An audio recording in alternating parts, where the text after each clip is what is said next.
If you're looking for more horror outside of the mainstream, look no further than Unsung Horrors, a podcast about underseen horror movies. I'm Lance. And I'm Erica. Every other week, we'll cover a horror movie with fewer than 1,000 views on Letterboxd. We'll even give you double feature recommendations to pair with the movies we discuss. From gothic to shot on video, from slashers to comedies, from giallo to J-horror, we'll cover all the subgenres. So join us as we unearth these hidden gems of horror. Follow us on Instagram, Twitter, and Facebook, all at Unsung Horrors, available wherever you listen to podcasts.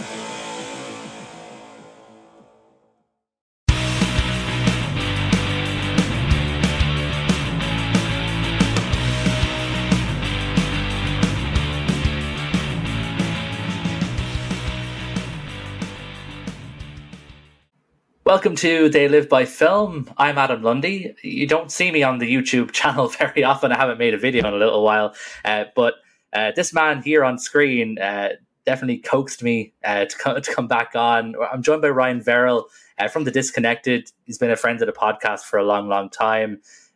Chris and Zach have been a guest on his YouTube channel, so I thought high time for me to show up here, I guess. My glasses are getting all foggy, so I'm going to take them off for now.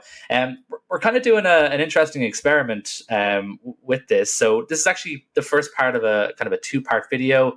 Part one is going to be here on this channel. Part two is going to be over on Ryan's channel, which of course you'll find all the links for in our description.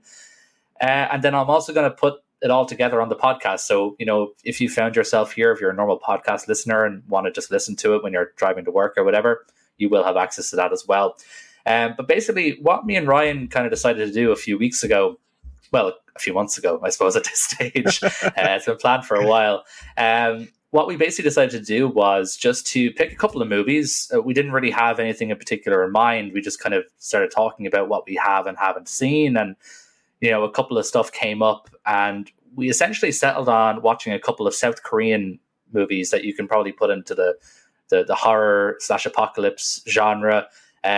Maybe the one that we're going to talk about over on Ryan's channel is maybe calling it a horror might be a little bit of a stretch, but you'll hear a bit more about that over there. But the one that we're going to talk about today in this video, definitely a horror film, and it is the film Train to Busan, which came out in 2016 from a director, which I'll mispronounce, Hyung Sang-ho, I believe is the pronunciation. I'm pulling a Zach Bryant there with not knowing how to pronounce names. So we're going to talk about this film on this video, and the other film that we're going to talk about over on Ryan's channel is the Bong Joon-ho film The Host, which, if I remember correctly, came out in 2006, so 10 years earlier than Train to Busan. So if you're interested in hearing our thoughts on The Host, definitely skip over to The Disconnected and you'll hear us talk about that.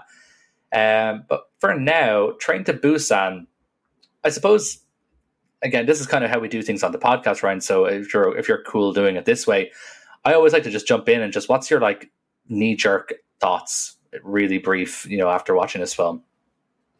Sure. First off, I think this is easily the best modern zombie movie, and I say modern fairly liberally, going back to probably around 2005. Everything for the good, like 20 years before that, I'd say would be a different era. I think this is probably the best thing we have post maybe 28 Days Later. At least that jumps to mind. I can't think of anything else that I would put up there with this level of quality.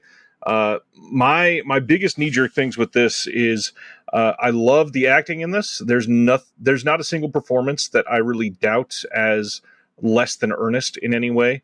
And then the other big thing is that we focus on the people in this film so much that you're connected to this wide spectrum of characters, and they take you through each of these stories, and you just can't help but care. And especially with our main character, the character developments that they bring up within him, it's just a hell of a ride from start to finish, pardon the pun with the train, but it's so well made that I'm eager to hear new people see this every single time I can talk about it with them. Yeah, I think you pretty much hit the nail on the head. Like, I was going to ask what, you know, when you brought up 2005, what the watershed was. I suppose 28 Days Later is the kind of first, what we call fast zombies. Yep. You know, they're not Romero zombies. They're not slow and sluggish and want brains. They are, fast, intense creatures. So Right. Definitely fall into that category. And yeah, like it's been a few years since I've seen 28 Days Later, but I love this film, and I don't remember loving 28 Days Later as much as I love watching this. This is my first time watching it. I don't remember if we said had you seen this film before, or was this your first time watching it? No, and that's I was trying to go back to our conversation of what we had done to figure this out, and I couldn't quite remember it. But I think somehow we were trying to go one film that each of us had not seen, and somehow we landed on two films you hadn't seen and two films I had. I had seen Train to Busan once on Netflix when it got super popular. That was like the big intro to the States as it got released on Netflix. And once I saw that, I sought it out on physical media. I think it got a Wellgo USA Blu-ray. And I saw it one time on Blu-ray, and then just recently picked up the 4K, and I watched the 4K for this particular discussion. Yeah, see, I'm not as up to date with my physicals with Train to Busan, because I have the Studio Canal DVD that I bought. Literally, I probably bought it when it first came out, because I've had it for at least 5 or 6 years on my shelf, unopened, still in the shrink wrap. So has not been touched for whatever reason. Somebody recommended it to me when it first came out, probably around the same time it sort of went big in the States. Somebody recommended, say, hey, have you seen this film, Train to Busan? It's meant to be amazing. And I was like, no, I haven't seen it. I haven't even heard of it. I just popped onto Amazon, picked it up, and it stayed on my shelf through moving through 2 different houses. Bought it in one house, moved to another house, moved to this house. Survived all the moving, untouched, unopened, and still has not been opened, as you noticed. As I said, still in the shrink wrap, because I said I'm not going to watch it DVD, so I just rented it on Apple TV so I could watch it in good quality. So if there's any buyers out there for an unopened Studio Canal DVD of Train to Busan, to hit me up for that if that's your cup of tea. But back to the film. There's one thing that you mentioned that really resonated with me, and this is a film that gets all the emotional stuff perfect. The characters are so well developed, and like you said, there's so many characters, but they all have a role to play. They all have arcs. They all have they all go through individual things throughout the film. Obviously, the main character is the main focus, but even you have the character who's played by Dong Seok Ma, the sort of the stronger guy. Who I recognize from Marvel's Eternals, of all things. I think that's the only thing he's made outside of Korea. But yeah, he's one of the Eternals in that Marvel film. But the sort of arc that he goes through as this sort of kind of generic tough asshole, and he ends up being a huge sort of crutch for everybody else in the train. Obviously, his wife is a fantastic character as well. I suppose the only character that maybe is a little bit two-dimensional is the sleazy businessman, because you can basically predict everything he's going to do throughout the entire film. But I suppose it's still fun to watch, though. You don't see his actions and kind of roll your eyes and think, oh, that's so obvious that they're doing this and that, because how it affects all the other characters, the ones that have those great arcs, is very important. And it really does just get the emotional beats right. We can talk about the technical filmmaking, for an hour, but what's really important when you have this kind of film is, if you want to be memorable, you have to do something a little bit different. And a lot of time with horror films, and I say this as a horror fan, you don't always get this emotionally attached to your characters that are being dispatched by murderous zombies. Whereas here you do. Like, if I compare it to, let's just compare this to Dawn of the Dead, where we have a very similar dynamic of characters brought together into a confined space. I don't care about those characters in Dawn of the Dead near as much as I cared about these characters. And that might be sacrilegious to some, because Dawn of the Dead to some is like peak zombie. Maybe it's sacrilegious of me to say that I thought Train to Busan was better than Dawn of the Dead. Zach Bryant will probably come and hunt me down for saying it, but I enjoyed it more. Maybe it's not as important a film as Dawn of the Dead, because Dawn of the Dead is Dawn of the Dead. It's one of the most important movies ever made, in that, especially in genre film. But I can walk away and say I enjoyed Train to Busan more than I enjoyed Dawn of the Dead because I cared about the characters more. I just think the writing was just so good. Yeah, I fully agree. And on the whole Dawn of the Dead conversation, I'll just add to the garbage heap, see if we're both going to get lit on fire here. Dawn of the Dead is my least favorite of the big three from Romero. I put Day of the Dead at the top of the heap, Night of the Living Dead in spot 2, and then Dawn of the Dead actually at the bottom. I think that Romero got better with writing his characters as it goes along. And Night of the Living Dead, I think, just has a better emotional core because it's so intimate, I guess, throughout most of the film compared to Dawn of the Dead. And I don't Day of the Dead, the dialogue just feels so important, and he really nailed it in that one. But Train to Busan kind of got that exactly right most of the film, and even Day of the Dead, I think, is plotting in a few different spots. The action here comes in the perfect moments in Train to Busan. It is paced in such a way that you don't get, action weary, but also you don't get bored or tired because you have these natural breaks that come in and separate it into these well thought out sort of segments in their film. And it all just makes sense as they're going through it. Maybe I'm crazy here, and this has just come to me just as you're talking about it. Maybe I'm crazy in terms of how it was plotted, that it was plotted like a train journey. You plow on for such and such amount of time, you come to your natural stop, then you plow on again. So I just thought I didn't come prepared for that. I just thought of it as you were talking. Maybe it's literally plotted like a train journey where you just go full steam, which is where we get some really just fantastic, really tense sequences. So, that whole sort of, it takes up such a big chunk of the film now that I think about it, when they're trying to get from, that sort of cart up to the top where like everybody else is, and they have to go through kind of hordes of zombies each way and pick up the daughter and the wife characters along the way as well. Now that I think about it, it probably takes up a good hour of the movie, but it's never boring at any point, even though it takes up such this kind of what would be a relatively small plot point, get from point A to point B, ends up taking up such a huge chunk, but is never boring because it's almost like every time they get to a different cart, they knew that they had to do something different. They couldn't just rinse and repeat. They have to get through 5 or 6, train carts to get to where they need to go. And there was always something different a little bit along the way. There was the emotional aspect where the character, as part of the baseball team, where he meets his teammates who have turned into zombies, and he has to kind of wrestle with that. And then you have the part where they're going through the tunnel and they figure out that, these guys don't do so well in the dark. So there's always these little changes in each section that really helps to just keep you engaged, I guess, is the best way to put it.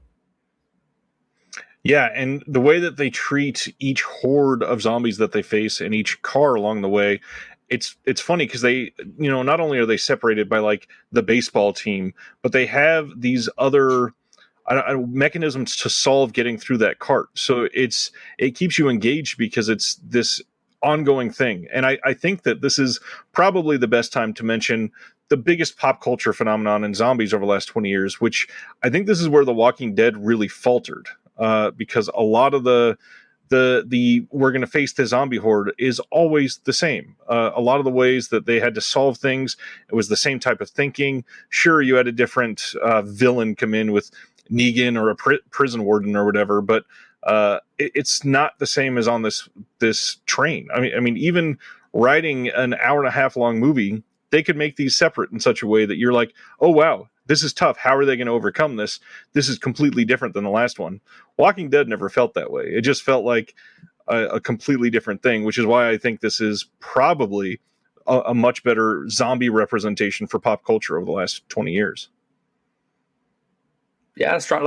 It will probably say as much to The Walking Dead as it will to me, but I didn't even finish it. I got to season 3 or 4, and it's like Same. You said, it just ends up being the same plot points over and over again, just a different sort of big bad at the end of it all. Whereas this is when you think about it, this is such a very basic sort of plot point. You are trapped somewhere with something and you need to escape from it. That's such it's been used and recycled over and over again, whether it's, Hitchcock and Lifeboat, where they're trying to figure out who the saboteur is, or it's frickin' Snakes on a Plane, where they're trapped on board. Like it's a plot that's been recycled over and over again in different ways. But yet this film still feels fresh because, as far as I'm aware, and I can hold my hands up to say I'm not a huge zombies guy. They're not really my go-to subgenre within horror. I'm much more of a slasher person than zombies. But I can't think on the top of my head of another kind of, another kind of film that has a plot like this where we're in obviously a lot of zombie films are about being sort of enclosed in one area, whether it's like the house in Night of the Living Dead or the shopping mall in Dawn of the Living Dead or Dawn of the Dead. But I don't remember anything like moving. Is there a zombie movie where people are trapped on a cruise ship? Maybe. I don't know. I'm not too sure. The closest example I can think of is, I think it's like Rec 3 or something, or maybe it's even the American remix Quarantine 3. I think is on like starts on an airplane at least. I think it finishes in the airport. But I'm talking about something I haven't watched in 10 years, so I could be pulling that completely out of my ass. But I don't recall anything like Train to Busan, where it reinvents that concept of trapped in a moving vehicle with something, but this time it's zombies. Probably because you don't really think to do it, and they had to be creative with how they set this up, with making it basically like a speed scenario where they can't stop the train. They just have to plow on to get where they need to go. There's no stopping along the way apart from that, first stop where shit hits the fan. It's just a really unique film, and it really grabbed me, and I'd be interested to see. I know that the filmmaker made another film kind of in this universe. I know that he doesn't call it a sequel because it doesn't follow the same characters, it doesn't follow the same events or anything like that. But I haven't seen it. Have you seen it? It's called Peninsula. It came out a few years ago. Yeah, it's in my opinion a big step down, and I think it gives up a lot of what this film got right. Yeah, I definitely wanted more from it. The funny thing that there is no mention of yet during this is that there's actually a sort of prequel to Train to Busan, which is not a full movie. I believe it was animated, and I need to look this up, and I probably should have looked this up beforehand. But I think it was called Soul Station. It's an animated. Exactly, it's included as a special feature on this. Probably as a special feature on yours as well. Yeah, it's called Soul Station. I should have watched it. I regret not. I would honestly say that's better than Peninsula. Short. Oh, okay. Wow. Interesting. That's surprising to me because the direction in this film, it just seems like a guy who just knows what he's doing, this in complete control. Yeah. When it comes to tone, when it comes to, character building, world building, shot composition. Because I suppose one other thing we haven't really mentioned, which is, not something you see a lot in horror movies, is like this all takes place during the day. There's no nighttime scenes in this. There's no running from zombies in the dark or, running from the monsters in the dark, whatever, which is something that happens, 99% of horror movies. It's going to take at least partially in the nighttime. That doesn't happen here. The closest we get is when, they go through the tunnels. That's as close as we get to darkness in this movie, once the actual plot kicks in. Even that is like such a unique and interesting creative choice from the writers and the filmmakers to decide we're going to try and like subvert so many different things and not be it and not have it be like, sometimes subversion for me can be a double-edged sword. Sometimes it can be like really cool, but other times it feels like a slap in the face to the audience. And this didn't feel like that at all. I didn't feel like when I came away from this movie that I was like hankering for a nighttime chase scene or something. It didn't bother me at all that this film took place all through the daytime. In fact, I didn't even really think about it until the film was over. And I'm like, hey, that was all pretty bright for a zombie horror movie. I saw everything perfectly. Like even we watched a really shitty movie on the podcast recently called Flesh of the Living Dead or something. It was by that guy Bruno Mattei. I don't know if you've ever talked to Chris about him. Chris loves this dude. He's basically this Italian hack master, and it was awful. But like again, we got a nighttime zombie scene, which is what I'd expect from a zombie movie. So, having a film like this, which is all during the day, no nighttime scary chase scenes, that not being a problem, you don't come away wanting that. I feel like that's super cool, super unique, and a really bold, creative choice that worked in their favor.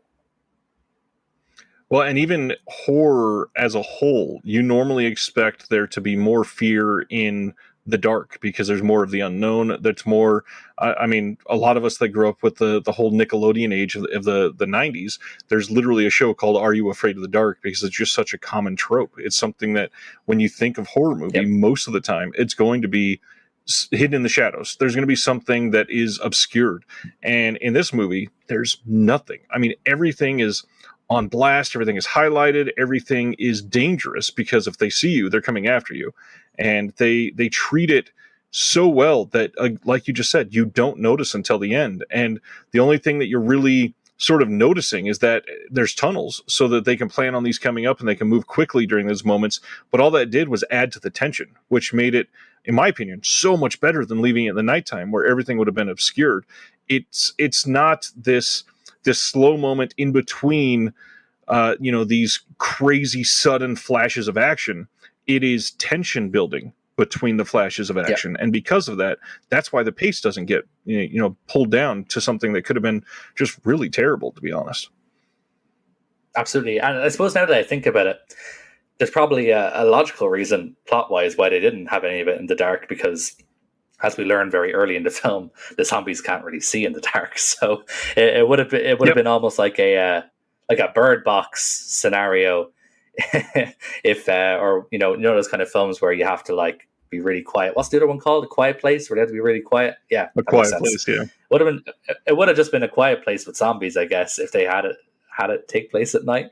Yeah. So it makes sense, but I suppose it's also good that the filmmakers didn't like screw up their own plot. They would have had a pretty massive plot hole if they hadn't have caught that early. So there's a logical reason for everything, I guess, but I still think it's a really cool creative choice. I'm still going to give them kudos, even though I've thought about it a little bit more, and it makes no sense for any of this film to be in the dark. But at the same time, it does make me interested to see, how people would have gotten along when it did get to nighttime and these zombies are kind of blind. I think that could have also been interesting.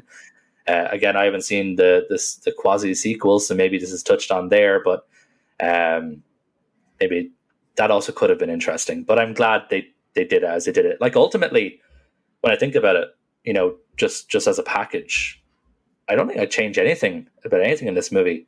Like, I gave it like a 4.5 on Letterboxd, which is basically my way of saying, like, my ratings are very easy. If I give something a 4.5, that means it's great and I will watch it again. But it's not like going to be in like my top 100 movies of all time or anything. Those are like my 5-star films get that. Right. But like 4.5 is like as close as you can get to masterpiece from me as humanly possible without being one. So there's literally nothing about this film I would change. I think everything's perfect. It's just a really well packaged, well put together, super polished, incredibly well written horror film that, if you're someone who doesn't particularly like horror because you just hate dumb gore, which you're wrong, but also if that's you, or you have a partner who gets a bit squeamish during horror movies, they don't like when it gets dark, but you want to watch a horror movie with them, like Train to Busan, I think is perfect for that, because I think the emotional stuff just really, honestly, it's like just as important as the zombies. It's done just as well. So there's really nothing I would change about this movie. But it also delivers on the gore. That's important to highlight too. It does really well with that. Absolutely. As you were talking about what you would change, the only thing I was thinking, and I just for the record, I've this somewhere between a 4 and a 4.5. I think this last time I watched it, it was easily a 4.5. I think the only thing that somebody could possibly highlight is really negative. The CGI is kind of atrocious in this. There's a lot of scenes that are like, oh, that's very obviously just computer generated. And actually, that's kind of true of the second film we're going to talk about as well. But that's definitely true of the second film. What's crazy is, especially with this film compared to that second film, it didn't take away from it for me. And a lot of films that will take away from it. With this, though, the drama, the tension, the acting in all of those scenes when they're moving around these what are likely, green screen, ping pong ball, whatever that they're doing, mocap stuff. It's not lessened in any way. All of the emotional beats still hit. All of the effects of the actual person, the person experiences that are happening for them, it still hits, and it's still something that I watch and go, damn. And even though that guy is not really a zombie running after the train in this climax, I can still feel the tension of this moment. Is they got to this point, they think that they're getting away from stuff, and they're not, because this whole land is overran with them at the moment. It's a lot. For sure. Absolutely. I suppose just on the zombies themselves, really, we kind of touched on this kind of fast zombies stuff that, we saw after 28 Days Later. But I loved how the zombies were like how the actors did, like some of the contortion that these actors did, when they were, yes, flailing on the ground and falling around, running around and stuff. Like, I'd wonder if they did like hire like gymnasts or something, because, if that was like, if the way they kind of flail around and stuff was that, if that was CGI, it's really good CGI, but I didn't look like it was. For me, they must have hired people who were like just super flexible gymnasts, yoga people, because I've never really seen zombies move like that. We've seen fast zombies, sure, like zombies who are like will run fast at you, but I've never seen zombies that kind of like contort as if they just don't have muscles and ligaments to have to abide by. They can just move in like any direction. They're like liquid almost. I thought it was really interesting and really scary, because a lot of the time you can just like knock a zombie over and they'll be like struggling to get back up and stuff, but these guys like pop up like no problem at all, no matter what way you kind of twist them. So that kind of added to the scare factor almost, because like I said, these are like they're kind of similar to the fast zombies, but I've never seen zombies act the way they do, just in terms of like the way their limbs contort and their spine moves around as they sort of get up to chase you. There's like nothing stopping their bloodlust. You can like knock them in half, and as long as their brain is still going, they're going to be chasing you down. Does not matter. They'll be like twisted up into a knot, and it does not matter. They will still try and chase you down, which is extra scary because, like I'm a big fan of Shaun of the Dead. And Shaun of the Dead's obviously old school Romero style zombies. You bonk them on the head and you move on. You couldn't really do that to Busan zombies. You have to like, I don't even know what you do to stop these guys. You have to like chop them up into pieces or something even to have a chance. Yeah, and with these, I feel like it's a fast zombie, but with an added intensity, and because of that, it felt fresh and new. And again, like you said, no matter what you do, it's almost like you can't contain them. They can push through tight crevices because their body can move in ways that you're not expecting. They can run faster than you can possibly expect because it's not a human powering the body anymore. It's literally a virus, and this is the one that treats it. 28 Days Later is closest, but they're seemingly being powered by something inside and not just the human form anymore, which terrifying. That can't possibly be beat just one-on-one. You're screwed. Yeah, and I'm trying to remember the start of the movie. Like, was it ever hinted at as to what caused the outbreak? Again, I'm just trying to remember the start. Because obviously normally in zombie movies, there's always something like, something escapes from a lab or whatever. A dirty bomb goes off. Right. I can't actually remember what started the zombies here. Was it ever explained? I don't remember. The only thing I remember is the deer or whatever the creature was at the beginning that died in the road. Yeah. But even then, I think that there was some allusions to like they're going into a quarantined area, and then that deer was in there, and then it like vomited in a person's face or whatever. Yeah, now that I think of it, there was something about a quarantine at the start. It was like whether it was like a nuclear or experimental place or whatever. Now that I recall, there was. I remember the deer. Now that you mention it, that's obviously some of the CGI that wasn't amazing that you mentioned earlier. Wasn't as bad for me as it was for you, I guess. But yeah, now that I think about it, probably something. But that's kind of cool as well that they didn't really tell you exactly, what's really causing this, because some films can definitely go overboard with trying to explain what caused the zombies. I'll point back to that terrible zombie movie we watched on the podcast a few months ago from that Italian guy who hates women. That was something to do with rats or something, eating sewage, something along those lines. Stupid explanation. I'd rather have none. So at least Busan did that right, I guess. Do you have any more thoughts, Ryan, on this film before we kind of wrap this segment up? Well, one more big thing that I think we would be remiss if we did not mention. I'd love to hear your thoughts, especially considering you love this, on the fact that they are making an American remake of this. Oh, jeez Louise. What are my thoughts? Like, with every American remake of something, you're either going to get The Ring or The Grudge, where it's going to actually be pretty good and add something, or it's just going to be a rehash and of lower quality. Was it announced, like, is there anyone attached to it at least, or anything at all that we know about this American remake? That would definitely go a long way to help me have thoughts. Here's the thing. Supposedly, this was going to be directed by Timo that did The Night Comes for Us, that was on Netflix. He did some part of VHS 94 for Shudder. He's done a few things, and he knows action very well. Like The Night Comes for Us, very great action.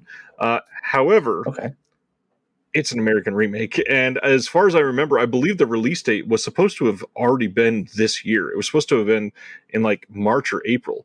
So I don't know if it's indefinitely pushed. I don't know if it's canceled at this point. I've not seen any updates on this in a long time. It could have fallen in between the cracks and some of the studio stuff, and now we're in the middle of 2 strikes, and who knows? Yeah, now that I'm just reading about it here. It was supposedly going to be directed by Timo, as you mentioned, who I won't try and pronounce his surname like you didn't try. And it was also going to be co-produced by James Wan, which I suppose he knows horror. He's kind of your go-to guy to try and monetize your horror franchises. Apparently, as you said, it was supposed to be released in April this year. But it's apparently, as of now, been removed from the release schedule, and another film took its place in their release schedule, which was Evil Dead Rise, which I liked. So if we got Evil Dead Rise instead, then that's okay. I think that's a fair trade, because I know a lot of people didn't love Evil Dead Rise, but I liked it, so I'm happy to trade that off. I feel like Evil Dead Rise was a good movie, but a only subpar Evil Dead movie, which is completely fair. I had this discussion with Zach on one of the episodes recently. Whatever episode came out closest to when the film came out, because we'd both seen it. We had a bit of a conversation about it, but I totally get that. I suppose it's just so different when you take something out of its usual setting. Evil Dead, it's cabin in the woods. That's Evil Dead. When you take it to somewhere like completely different, you definitely run the risk of going Jason Takes Manhattan. Where it's so far away from the original product that even though you have all the pieces there, it's still not the same. There's like a key thing missing, which I get. I still had a fun time. I'm very easy to please, it seems, when it comes to movies. So, I suppose it was a good theater that experience remains to be seen. But I didn't get to see it in the theaters. I watched it on digital when it came out. I'd say it probably was fun in theaters. I suppose with Evil Dead, and again, I don't want to turn into an Evil Dead Rise episode. I suppose with Evil Dead Rise, because you don't have a central antagonist in the same way that you have like Michael Myers or Jason Voorhees or Chucky or whatever. You can move it around as much as you want, because as long as there's deadites around, that's all that really matters. You could have this on a submarine, you could have it in space, and it doesn't actually matter because you don't have to explain how they ended up there. You just have to explain how a book ended up there, which is a lot easier than trying to figure out how Michael Myers ended up on a cruise ship in the Bahamas. So I suppose I can understand why the filmmakers did it that way. Cool. So that was our discussion on Train to Busan. It was good to talk to Ryan about a film I'd never seen before and one that he had. But, we had some fun. I hope you enjoyed watching this. It's a video that we've never really brought you here on the channel before. Something that we might try and bring you in the future. We have talked about maybe doing sort of videos of the podcast that we might do. So we're going to have a chat with Chris and Zach about that maybe later on in the year. But if you want to see more of me and Ryan talking about sort of monster horror movies, as I said at the start of the video, over on Ryan's channel, there's going to be a video where we're going to talk about Bong Joon-ho's The Host. So the link for that will be in the description. Feel free to pop over there. If you don't follow Ryan already, you're crazy. Make sure you follow him on all the socials, on YouTube, blah, blah, blah. For now, we're going to wrap up here, and we'll see you over on Ryan's channel. Thanks. Hello there, and welcome back to the Disc Connected. You might recognize part of the name on the screen now, which is They Live by Film. This is the third face, Mr. Adam Lundy, that we have never had on this channel. Adam, thanks for coming on here today. Hey, Ryan. Yeah, more than happy to be here. I've often joked with Chris and Zach that you never invite me when you guys all talk, and then I feel like the left out child that nobody wanted. But no, I'm very, very happy to be here to talk about movies with you. It's obviously what I love doing, is why I have the podcast. So when more people who outside of Chris and Zach want to hear my thoughts, I say yes, you absolutely can hear my thoughts. We'd been talking about doing this for a few months, and I approached Adam to do this because, again, Chris and Zach have spent more than enough hours on my channel. I needed to catch them all, so to say, and I was glad to do it. We discussed doing sort of like a review on two different films. We had talked about maybe two films that we had not seen, and somehow it ended up being two films Adam hadn't seen and two films I had seen, which is fine. I love both of these movies, and I was super glad to reassess them. First, I would rather talk about you before we get into this. So, They Live by Film. You were one of the main people behind this. Why did it come about? Yeah, it's a kind of an interesting story. We touched on it on the podcast. We had our 100 episode extravaganza that we called it pretty recently, and we kind of touched through the history of how it all started. But basically, it was during COVID, so probably coming up to 3 years roughly, when sort of COVID really kind of kicked into gear that summer of 2020. I had just got access to the Criterion channel through nefarious means, VPNs, and it opened up like tons of films that I'd never got to see before, because where I am in Region B, not a lot of films, were coming out from other distributors. You couldn't really stream them anywhere. So there was loads of films I'd wanted to see for years and years that, got to see for the first time, and I really wanted to talk about them. So I suppose technically I hijacked another Redditor's plan to have a film club. And I say hijacked because he put a post on the Criterion subreddit saying, hey, let's start a film club. And I approached him and said, hey, if you want help, I'll happily help. I can set up a Discord. It's probably the easiest place to do this kind of thing. And he was like, yeah, cool, whatever. And then he left a week later.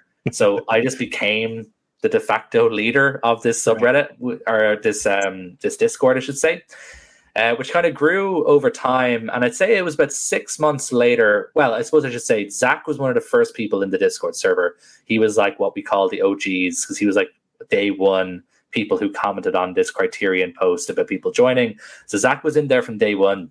And about 6 months later, Chris joined, just through seeing the posts on the subreddit and stuff. And I just kind of put feelers out in the Discord and said, hey, I've been listening to a few different film podcasts. There's one called Criterion Now. I don't know if you're familiar with Aaron West. I've really gotten into, and I was kind of jealous because these guys were having great conversations on movies, and I wanted to have conversations with movies, and none of my friends really like movies. And my wife will tell me to screw off. I tell her to try and talk about a French New Wave movie with me. So I really just wanted to talk to people, and it was during COVID, so it's not like you could really go places to talk to people. So I put the feelers out and said, hey, I'm thinking about doing a podcast. I don't really want to do it on my own because I don't want to just talk. I want to converse with people. Does anyone want to do this? And Zach and Chris put their hands up, and about 2 weeks later, we recorded our first episode, which didn't have Zach, funnily enough. He was busy that weekend. So our first episode is just me and Chris, but Zach's obviously been there for every other episode since. And the podcast just kind of mutated since then. We originally started out just talking about the movies that we were watching in the film club. It almost just became more of like a diary. But then we started sort of changing things up, talking about films that we wanted to actually watch and talk about and get the other's opinion on. And then obviously we started doing our interview episodes, which is obviously how we eventually, touch base with you, because this is, what you do as well. So yeah, we're on like episode, I want to say like 103 or 104, something like that. And there's kind of something for everybody. If you like just hearing people talk about movies that they've watched, then we have all those episodes. If you're more into the boutique Blu-ray news stuff, then obviously all the interview episodes are there. So we try and cater to everybody a little bit. Our films that we watch have become less obscure over time, I suppose, as well. But yeah, if you haven't checked out our podcast before, please do. And we do have a YouTube channel as well, which, I'm sure Ryan's going to link down, because the second half of this interview is there already. So we're very new on YouTube, so don't be mean to us. But you can be mean about our podcast, because we're definitely not new at that. So if our podcast is still whack, please tell us some way.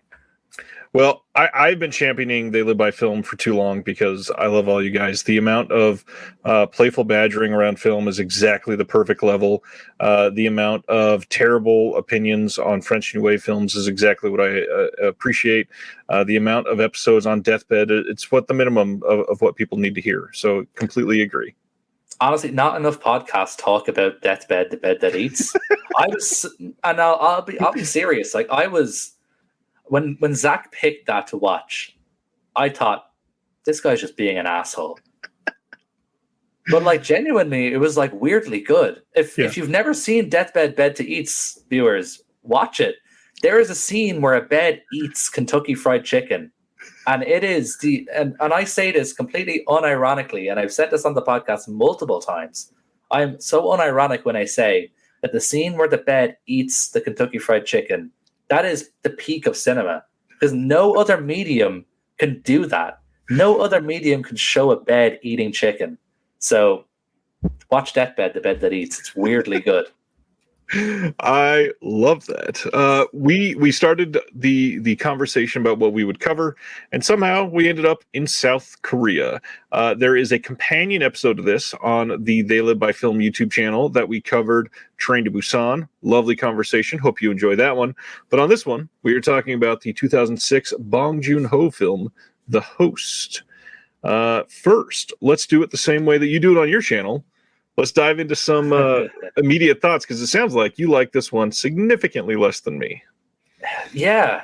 So, like, I was super excited to watch this movie because it's not my first Bong Joon-ho movie. I've seen two others, like the two famous ones, Parasite and Memories of Murder. Mm-hmm. And, like, both of those films are, like, 10 out of 10 masterpieces. Yep. So I was like, okay, Bong's going to make a monster movie. I'm sure it's going to be really good. And it's not bad. I'm just disappointed. There's a few things in this film, like, and I'm not just going to sit here and talk about how bad the CGI is. The CGI is bad. It is what it is. They had a budget. It is what it is when it comes to the CGI. I'm not going to badger the CGI like I know most people would. But this film is just a mess. It's just, if Train to Busan is like a perfectly planned film, this is just like the opposite of that. Like, I was sitting through this, and there was like whole stretches where I'm like, why are we here?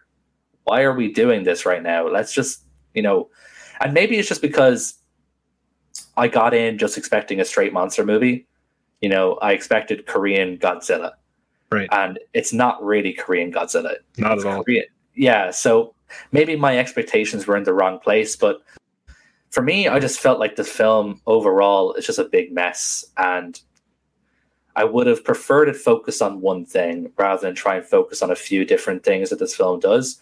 Either focus on the monster or focus on the political stuff, because they get too muddied when you try and mix them all together. Yeah, I do understand that aspect. And at the heart of this, I do think that overall this is a socio-political drama thriller more than it is a monster movie, truly. But unfortunately, when you're adding the allegories and metaphors in with the monster, it's hard because that's such an intimidating piece. That's going to take over the main storylines of what you're going for with the politics side. So I get that. I do want to highlight that this is like oddly factual. There are so many things that happen in this movie that either happened in real life or very close to it that happened. But also a lot of the reactions to things in this film are so realistic. And not only have we seen it through incidences back in the 2000s, but there was so much that watching this now reminded me of the idiotic response to the pandemic that it struck me so much more this time than the first time I saw it, which was before the pandemic. And just my goodness, I love this movie. I feel like this is not quite a masterpiece. It's not quite Memories of Murder or Parasite, but it is like barely a step below that for me. I do think that there are many aspects of this that can feel a lot more messy than those two films, but the details in this that seem to be beyond planned out just win me over as I watch this. Our main character, who is an actor that Bong Joon-ho works with quite often and is great in every single film that he acts in, and he was absolutely wonderful here. Kang Ho-song, or Kang Ho-song, whatever his name is. I'm not good with names, so we'll stay with that. He's wonderful in this, but everybody that I've talked to about this, they laugh because he is just this bumbling idiot. And the way that I look at this is he is just supposed to be the everyman. He's not supposed to be able to respond to this giant monster taking over the city as a government figure. But unfortunately, they're just as bumbling as he is. So everything starts to fall apart. Yeah. What's your take on all that? Yeah, and the Song Kang-ho, he's a great actor, and I do actually like him in this. I have no problem with him being that kind of bumbling everyman character. Like you said, he does very human things. If we were put in these scenarios, 99% of people would act like he does. So yeah, I have no problem with that. I'm surprised people do have a problem, with him from what you're saying, for people you've spoken to, because I do think he's phenomenal, and it shows his range. Because if you compare this character with his character from Memories of Murder, couldn't be more different. Opposite ends of the spectrum intellectually and in terms of like composure and stuff like that. He's a fantastic actor. More people should, watch Korean films just to see him, because I don't think he's done anything outside Korea. I don't think he's made his way over to Hollywood to do anything. But yeah, he's phenomenal. And I see where you're coming from regarding the pandemic sort of stuff, in terms of how people, look at react to the pandemic. Like, there's that scene where the people are wearing face masks, which, in 2006 wouldn't have meant anything to 99% of people, especially Westerners anyway. Watching it now gives everybody PTSD seeing face masks on film. And there's that scene where they're all sort of standing, people waiting for like a bus or something, and a dude's coughing and he takes off his face mask and spits in the puddle. And then, the bus comes and splashes the puddle and everybody panics. Definitely reminiscent of how people were acting during COVID. It's easy to kind of forget that now, even though COVID's only really kind of gone, like, within the last year, I guess. And I say gone as in, we've come out of that pandemic phase anyway. Right. But I found it funny, I guess. I don't know. Maybe I'm just I laugh my way through trauma, but I just found that scene funny. And I guess it originally was meant to be funny. It was kind of meant to be played kind of for laughs, really. So, but I suppose these days when we've all been wearing face masks, for a 2-year period, maybe it becomes more traumatizing than funny, but I still found it funny. And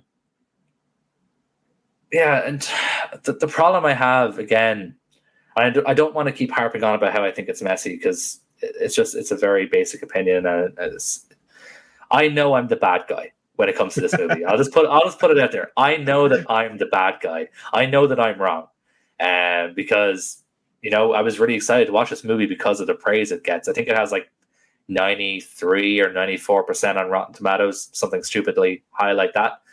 So I know I'm the bad guy. I'll just put it out there. I will always hold my hands up. If people are here who listen to our podcast are here watching this, they'll know that I will always put my hands up and say, I know I'm the bad guy. I know that I'm wrong with this.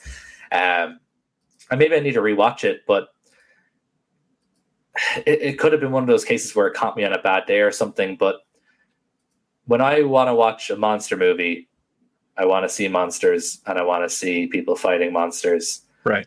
I don't want to see, like, there's that whole subplot with the brother, and he's like a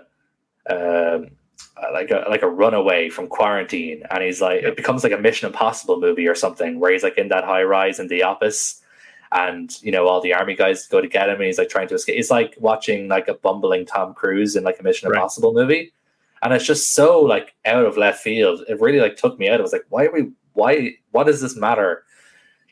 What does this matter for the plot of the main character getting his daughter back from a monster? It's just like we're going places that I don't see, like I don't find necessary. And again, I know I'm the bad guy, so I'll just say this, but we're going places that I could skip all this and it's not going to really matter, because by the time we get to like the latter sort of act, like the last act of the movie, like none of that even really mattered. They're all kind of back where the film started to try and get the daughter back.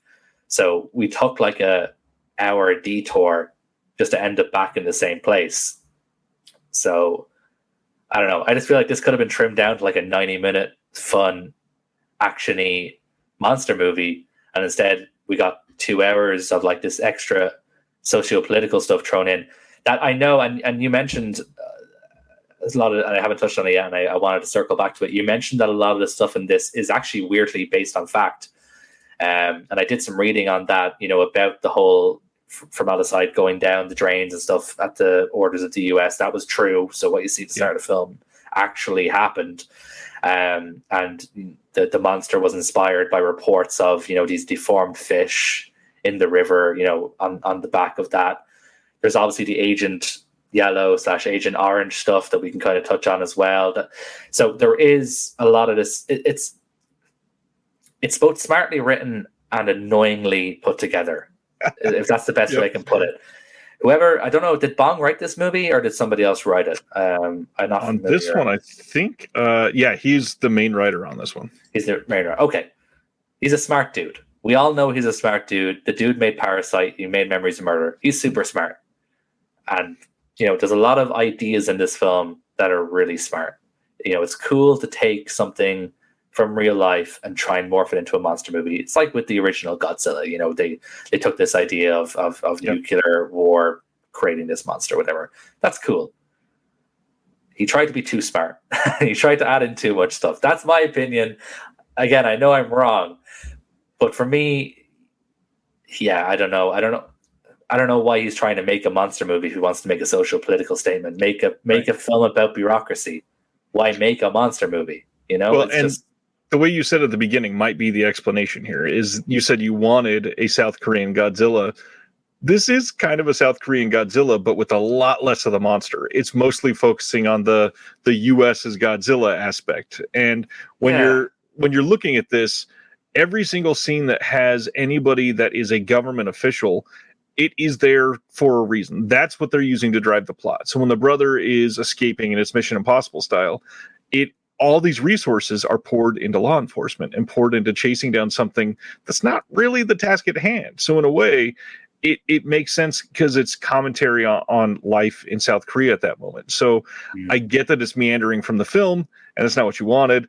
I enjoy that commentary aspect of it. But the biggest thing, the fact that somebody in real life, the U.S. military ordered somebody to put formaldehyde in their river. And not only then is the U.S. government and military like the bad guys of this obvious situation, But to find out that South Korea was in on it and both governments worked together to do a lot of nasty shit to people, like this ended up being a very classist, elitist, very bureaucratic, like you said earlier, just dive into how people are not seen as people. And as we see the monster here go in through the different sectors of, just coming up on the banks of this river and the way people react to it, there's like no government response. And that is exactly how a lot of people felt about COVID for the longest time. So watching it this time, God dang, that sucked. It hurt. I mean, just contemplating on the fact that we lost more than 1 million lives in this world because so few people responded appropriately. And watching this, it's not the same, obviously, but it's done in a way that it's very contemplative about that. So. And what you say makes perfect sense, Ryan. I think what's happened here is this is the dangers of coming into a film with misset expectations. Yep. It can really damage your perception of something. And I'm always happy to hold my hands up when that happens. Like, I remember when Twin Peaks The Return came out, and I'm like the biggest Twin Peaks fan in the whole wide world. I love that show to absolute pieces. And I hated The Return so much. I hated every moment of it. Because all I wanted was to see Dale Cooper sitting down in a diner, eating pie and drinking coffee. That's all I wanted in the whole wide world was for that to happen. And I hated it. I really hated it. But then I rewatched it, and my expectations were reset, and I loved it. So this is... And, this, we can talk about, other examples of this happening, with you or with me or whatever, but it's a very real thing. When you go into something expecting one thing and it doesn't happen, it's going to leave a bad taste in your mouth the majority of the time, especially in my case anyway. If I go into something, I'll talk about, I'll give another example. Have you seen James Whale's The Old Dark House? Oh, yeah. Yeah. I hated that movie as well because I went into it expecting like a gothic horror when really it's the birth of camp horror. Yep. So when I sort of did some reading about it and I rewatched it, I'm like, well, this is great. This is like, I should not have hated this movie because now I have the context for it. So I suppose ultimately what I'm trying to say is I feel like if I was to rewatch The Host, which I would not be adverse to doing, I'm not someone who is going to sit there and, be grumpy and say, no, this film's, bad. I'm never going to watch this again, whatever. I am open to my interpretations changing, once I've learned new things, which I've learned now from talking to you. So, The Host is a film that I feel like I probably should revisit now that I have better expectations for what I'm getting into, that I should not sit down and expect a straight monster caper. Which, to be fair, because the film is written by Bong, I should not have expected something as basic as that. So I really only have myself to blame. But I feel like I could just rewatch this movie now. I'm actually interested to rewatch it with those eyes because I want to see what the hype is. I want to enjoy it as much as other people do. I'm not going to say things are bad just to be a contrarian. I very much want to be in the status quo. Please let me in. Well, and I've done this as well with a lot of films, especially kind of similar to what you brought up just now with The Old Dark House. A lot of the foundational horror films for a lot of people, I never got to see because they weren't super mainstream. And I'm not even talking about major deep cuts, stuff like Chopping Mall. Most people have seen Chopping Mall. It was not a film that ever came across my childhood. So the first time I saw it, I was like, oh, I'm ready for like this big horror movie that everybody loves and it's scary. I watch it and it's the cheesiest piece of junk I've ever seen. And I'm like, why is this so beloved? Now, I've got respect for it. I've seen it a few times and I understand the place that it's coming from. It was not what I wanted that first time. I've done that with Street Trash. I've done that with a handful of other films that are genuine, foundational, like everybody saw these in the 80s and 90s video store days, and I just missed out on that era. And because of that, I expected something very different. So I completely get that. Yeah. For anybody watching, if you want something similar that I kind of felt the same way about, but maybe a little more in the center of rather than post-pandemic, have you seen The Sadness from last year? The Sadness? No, never even heard of it. This is a Taiwanese film that a lot of people view as one of those like gory for gory sake type movies. It's just there to shock you. It is a virus film. The entire thing is all about a virus, and it starts with some of the most blatantly obvious, not even tongue-in-cheek commentary on the way that the government's handled the pandemic, and it is a marvelously fun movie to watch. I think that combining the two films that we watched for this, you kind of get the sadness. If you take some of the political satire from The Host, you take the gore and intensity from Train to Busan, and you get the sadness. It's nice. A little more over the top. I mean, they show a zombie skull fucking a woman, but Jesus. it is a really good movie still. It is definitely worth watching. It is I would say a much worse movie than these two movies, but it's sort of a really good like compilation of the two. Okay. Bad horror movie. Zach has definitely seen this, I would say. I would imagine so. If it's a bad horror movie, especially a recent bad horror movie, that seems like right up his alley. So I'm going to have a look and see what he rated it after this. And I'm going to ask him about it as well to see if he has seen it. Yeah, Taiwanese. And we don't get a lot of stuff out of Taiwan. So it's nice to see some representation there. And it got pretty big last year. Yeah, I don't know much modern Taiwanese films. Obviously, they had that boom in like the 80s and the 90s, Taiwanese new wave stuff. But I can't say that I've seen anything modern. Like the most modern thing I've seen from Taiwan would be like A Brighter Summer Day, which was like the 90s. So, I can't say I've seen or heard of anything outside of coming out of Taiwan. So. I'll have to look into it to see if it's like streaming anywhere or something. That's the problem with being in my region. My options are dramatically lower for streaming than you guys over in the States. So well, I know it got a German disc release, and it was streaming here on Shudder, I believe. It also got a Canadian disc release through Raven Banner. And now that I think about it, it may have come out through RLJE because of Shudder in the States as well. Well, you can just like disregard everything I just said because I've just checked on Letterboxd and it's on Shudder. So I just need to shut up and stop pretending that I don't get nice things because it's on Shudder in Ireland. So I have no excuse to not watch it because I have Shudder. Man, these are two really great films in my opinion. Are you happy that you watched both? Is there one that you're disappointed in?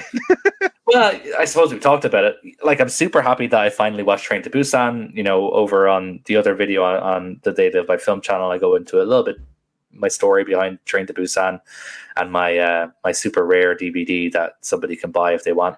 But like, I wouldn't say I regret like watching The Host. I definitely don't regret it. It's not a bad film, as I said. It's definitely not a bad movie. It's just one that I just had so much trouble connecting with, and sort of, having that connection with the same way that I did with Train to Busan. But obviously, after speaking to you about this for the last, however long, I'm definitely open to rewatching it with kind of like a new set of eyes.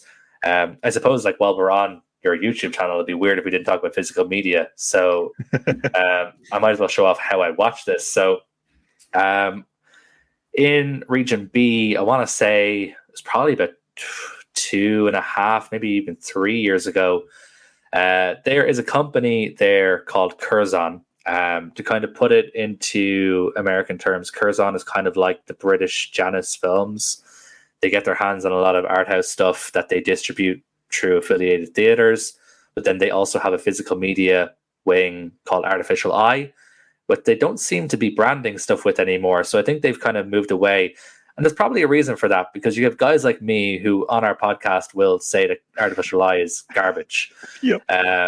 So I have this beautiful set that they put out because I'm a sucker and I still bought things from them, even though I talk about how much I hate them. But this is a beautiful set in terms of like how it looks, like really nice thick cardboard. This comes out and like everything folds out really nice kind of individually. So really beautiful put together set. Practically no special features, which is what Curzon is known for. It's not 4K or anything. It's just Blu-ray. Again, I don't think they do. Well, they've started doing 4Ks, right? Your Correct. 3 colors one, is that 4K? It is, and then they did the Veronique films in 4K. Yeah, They have a Vin Vendor set that they brought out. Some of those are in 4K. I have the 4K steelbook for Wings of Desire on the shelf there somewhere. But like the main reason I hate Curzon and Artificial Eye, I suppose I should specify that branch. That there's one main reason, and I'm not going to use the Bong set as an example for this because it doesn't represent it well. But so this is Cold War by Pawlikowski. Great film. Don't know if you've seen it, but recommend it. It's really good. But you'll notice the spine is upside down. And that pisses me off so much. I can live without special features, but that spine being upside down annoys me to no end. So ever since I bought my first Artificial Eye DVD, which I remember distinctly was Winter's Bone with Jennifer Lawrence. So I would have bought that like 10 years ago, maybe even more. Right. And I put it on my little DVD shelf where I started collecting movies. You know, I'm a 17, 18-year-old kid. I'm like, I'm going to start collecting movies. And I really want to see this film with Jennifer Lawrence getting lots of Oscar buzz, Winter's Bone. Oh, great. Here's a copy. Let me put it on my shelf. Why is it upside down? Right. So I've hated Curzon for 10 years and I will never stop, even if they start doing good products. But the Bong set is nice. And even though I don't own the 3-color set that I see there on your shelf, it looks really nice, and the Vin Vendor set looks really nice. So maybe I should give them another chance now that they've gotten rid of the Artificial Eye branding. Maybe they've just moved completely. We've never talked to them on the podcast. I don't know if you've ever talked to anyone from Curzon yourself. Maybe they've just kind of done a lot of changes internally for, based on feedback over the years. So fingers crossed things get better for them in the future, because it's going to take a lot to turn around 10 years of hatred. Right. And possibly they've just maybe been dealing with more prestige items or important films, and they realize if they screw it up, it would be kind of hell to pay situation. Well, this is the thing. That's not the case. Like, they have been the primary company for distributing art house films in Region B. Like, we've had more in the last 5 years. Criterion launched their UK, their Region B branch. Arrow, Academy was around for a while, and obviously Fran left and started Radiance Films. They're doing that. Eureka obviously came up a good few years ago as well, where they were more about doing classic stuff. But pretty much any big art house film that was coming out, like Artificial Eye, Curzon, they were the ones getting it. They were the ones who originally held the rights for 3 Colors when it first came out on DVD years ago. They put out Sit and Tango originally, again, in the early 2000s.